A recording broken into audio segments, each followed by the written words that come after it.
بسم اللہ الرحمن الرحیم۔ روحانی وظائف کے معزز ناظرین کو السلام علیکم۔ دنیا دولت کے پیچھے بھاگتی ہے اور رزق ان کے آگے آگے بھاگتا ہے۔ جو لوگ رزق کی بہت زیادہ خواہش رکھتے ہیں ہمیشہ رزق ان سے دور بھاگتا ہے، اور جو لوگ لاپرواہ ہوتے ہیں رزق ان کے پیچھے بھاگتا ہے۔ ہمیشہ کہا جاتا ہے کہ جو لوگ اللہ کی یاد میں دن رات بسر کر دیتے ہیں اور ان کے دل میں کوئی لالچ نہیں ہوتا، اور وہ یہی کہتے ہیں کہ اگر 10 روپے بھی ملے تو ان میں سے 1 روپیہ خرچ کریں گے اور 9 روپے اللہ کی راہ میں دے دیں گے۔ صدقہ و خیرات کو وہ یقینی بناتے ہیں اور غریبوں محتاجوں کی مدد کرتے ہیں، تو رزق اس قدر ان کے پیچھے آ جاتا ہے کہ وہ خود حیران ہو جاتے ہیں۔ میں نے ایک واقعہ پڑھا کہ ایک آدمی جو کہ بہت زیادہ غریب تھا، غربت کا شکار تھا، راوی روایت کرتے ہیں کہ وہ بندہ اتنا غریب تھا، اس قدر لاچار تھا کہ اس کے پاس کھانے پینے کو بھی کچھ نہ تھا۔ لہٰذا وہ ایک ولی اللہ کی تلاش کرتا کرتا ایک جنگل میں گیا، اور وہاں پر جا کر اسے ایک جھونپڑی میں اللہ کے ولی نظر آئے۔ وہ ان کے قدموں میں گر گیا اور اپنی عرض گزار یوں کرتا ہے: اے بابا، مجھے کچھ ایسا ورد بتا دو، کچھ ایسا وظیفہ بتا دو کہ میں ہر چیز مہیا کر سکوں، اپنے لیے، اپنے اولاد کے لیے، اپنے رشتہ داروں کے لیے، اور میری تنگی ختم ہو جائے، کیونکہ میرا رزق ختم ہوتا ہی جا رہا ہے۔ جو جمع پونجی ہے وہ بھی ختم ہو رہی ہے۔ جتنا زیادہ کماتا ہوں اتنا ہی زیادہ کم پڑ جاتا ہے۔ میں کیا کروں؟ مجھے کوئی حل بتا دیجئے۔ بزرگ فرماتے ہیں: اے بندے، کیا تو ایسا تو نہیں کرتا کہ جب کھانا کھا رہا ہو تو روٹی کے ٹکڑے گراتا رہتا ہے؟ اس بندے نے کہا: کبھی نوٹ نہیں کیا بابا جان۔ بابا نے کہا: تو ایسا کرنا، جب کبھی کھانا کھانے لگے تو اپنے اور روٹی کے درمیان میں ایک کپڑا بچھا لیا کر، اور جب روٹی کھاتا رہے، کھانا کھانے کے بعد وہ روٹی کے جتنے ذرات ہوں گے ریت کی طرح ہوں چاہے بڑے ہوں، ان سب کو اکٹھا کر کے چن کر کھا لیا کر۔ لہٰذا وہ آدمی یہ سن کر گھر چلا گیا۔ کچھ حیران تھا، کچھ پریشان تھا، لیکن اس نے بابا کی بات کو پر عمل کرنے کا مکمل فیصلہ کر لیا۔ اب وہ گھر کو پہنچا تو اس نے دیکھا کہ کچھ کھانا اس کے سامنے پیش کیا گیا ہے، تو اس نے اپنی چادر لی، اپنا رومال لیا صاف سا، اور اپنے اور روٹی کے درمیان میں بچھا لیا۔ اب وہ روٹی کھاتا جاتا اور اس نے نوٹ کیا کہ روٹی کے ذرات اس رومال کے اوپر گر رہے ہیں، تو روٹی کے اوپر جو ذرات تھے اس نے وہ اکٹھے کیے اور اکٹھے کر کے کھانا شروع کر دیے۔ اس طرح سے چند ہفتے، چند مہینے گزر گئے۔ جو وہ کماتا اپنے گھر میں رکھ دیتا اور رزق بڑھنا شروع ہو گیا۔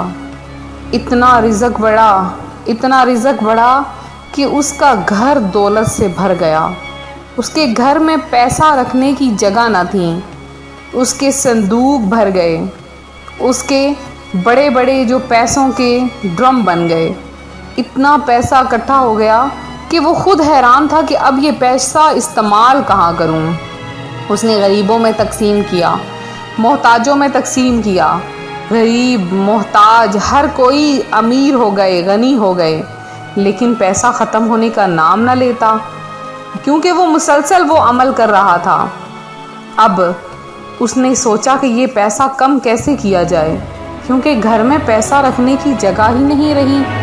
لہٰذا وہ پھر سے اسی جھونپڑی والے بابا کے پاس گیا اور جا کر پوچھتا ہے کہ بابا جی، میں نے آپ کا کیا ہوا عمل کیا اور میرا رزق بڑھتا ہی جا رہا ہے، مجھے کچھ ایسا عمل بتائیں کہ میرا رزق کچھ گھٹنا شروع ہو جائے، کیونکہ میرے پاس تو رکھنے کی اب جگہ بھی نہیں ہے۔ تو بابا نے کہا ٹھیک ہے۔ انہوں نے کچھ روٹی منگوائی اور کہا کہ آئندہ جب بھی تو روٹی کھا، گھوڑے پر بیٹھ کر روٹی کھانا، اور جب نیچے اترنا تو روٹی کے ذرات پر قدم رکھ کے چلے جانا۔ لہٰذا اس نے ایسا ہی کیا۔ ہفتے کیا، مہینے کیا، دنوں میں ہی اس کا رزق گھٹنا شروع ہو گیا۔ اب اس سے رہا نہ گیا اور وہ بابا کے پاس آیا اور پوچھنے لگا کہ اے بابا جی، مجھے بتائیے ایسا کیوں؟ تو بابا نے بہت ہی پیارا جواب دیا کہ جب انسان رزق کا کھاتا ہے اور رزق کی عزت کرتا ہے تو رزق بڑھنا شروع ہو جاتا ہے، اور جب رزق کی بے حرمتی کرتا ہے، رزق پر پاؤں رکھتا ہے تو رزق گھٹنا شروع ہو جاتا ہے۔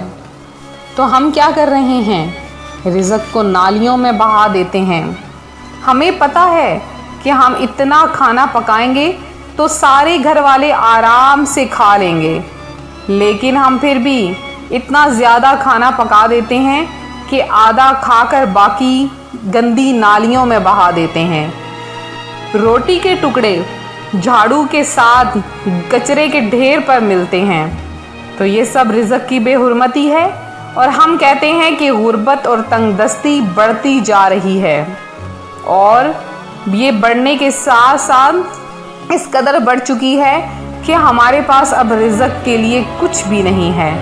پیسہ کماتے ہیں اور دوسرے ہاتھ سے چلا جاتا ہے، جیسے کہ پانی ہاتھ میں لیں اور بہہ جائے اور ایک قطرہ بھی نہ رہے، ویسے ہی رزق بھی گھٹنا شروع ہو جاتا ہے۔ یہ تھی چند باتیں جو کہ بہت ہی زیادہ آپ کی زندگی میں اہمیت رکھتی ہیں، اور یہ میں آپ کو بتانا چاہتی تھی۔ تو آج میں ایک چھوٹا سا اس چیز کے ساتھ ایک عمل بھی لے کر حاضر ہوئی ہوں، جو میرے بہن بھائی غربت اور تنگ دستی سے بہت زیادہ پریشان ہیں اور چاہتے ہیں کہ دولت ان کے قدموں میں آ جائے، دولت کے ڈھیر لگ جائیں، اپنی وہ خواہشیں پوری کر لیں، اپنی من پسند جگہ پر گھر بنا لیں، اپنی من پسند جگہ پر رہائش بنا لیں، اور جتنا قرض ہے اس کی ادائیگی کر لیں، ہر طرح کی خواہشیں پوری کر لیں۔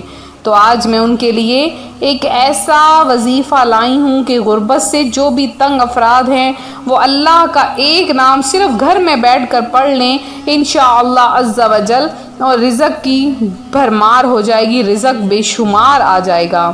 تو آپ نے وظیفہ کیسے کرنا ہے اور پڑھنا کیا ہے وہ بھی سن لیجئے۔ بہت ہی آسان سا عمل ہے، بہت ہی پاورفل عمل ہے۔ اللہ تبارک و تعالی آپ کو بے شمار رزق عطا فرمائے۔ تو آپ نے اللہ کا نام یا ذل جلال والاکرام کو سورہ واقعہ کے ساتھ ملا کر پڑھنا ہے، یعنی جب آپ اکیلے کمرے میں بیٹھ جائیں، تنہا کمرے میں بیٹھ جائیں، یا تنہا نہ بھی ہوں اور آپ لوگ بس کمرے میں بیٹھ جائیں، اور کمرے میں بیٹھ کر باوضو حالت میں آپ نے پاک صاف جگہ پر بیٹھ کر خوشبو لگا لینی ہے، اور اس کے بعد آپ نے ایک مرتبہ سورہ واقعہ اور یا ذل جلال والاکرام کو 300 بار آپ نے پڑھنا ہے۔ سورہ واقعہ کو ایک بار اور یا ذل جلال والاکرام، یا ذل جلالی پڑھ لیں یا ذل جلالی پڑھ لیں، دونوں طرح سے درست ہے۔ یا ذل جلال والاکرام کو آپ نے 300 بار پڑھنا ہے۔ پڑھ کر آپ نے اپنے رزق کے حلال کے لیے دعا مانگنی ہے، اللہ تبارک و تعالیٰ کی ذات آپ کو بے شمار رزق سے نواز دے گی۔ یہ تھا چھوٹا سا عمل جو میں آپ کی خدمت میں لے کر حاضر ہوئی۔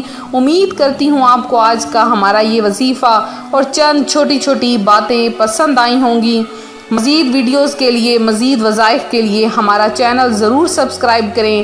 میرے وہ بہن بھائی جنہوں نے خصوصی دعا میں حصہ لیا ہے، آپ سب کا نام دعا میں شامل کیے دیتی ہوں۔ سلیم اللہ ہیں، انہوں نے درود پاک جو ہے وہ مدنی تحفہ اس کا پیش کیا ہے، اللہ پاک آپ کا تحفہ قبول فرمائے۔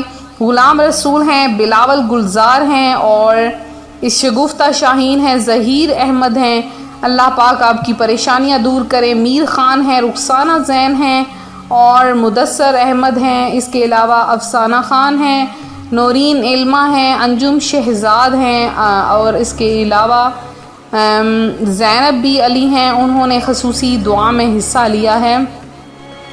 تو یہ میرے چند بہن بھائی تھے جنہوں نے دعا میں حصہ لیا۔ اس کے علاوہ جنہوں نے بھی دعا میں اپنا نام لکھوایا ہے، جیسے کہ شگفتہ شان ہیں، اللہ پاک آپ کو صحت عطا فرمائے اور آپ کو اولاد نرینہ، نیک اولاد نرینہ عطا فرمائے۔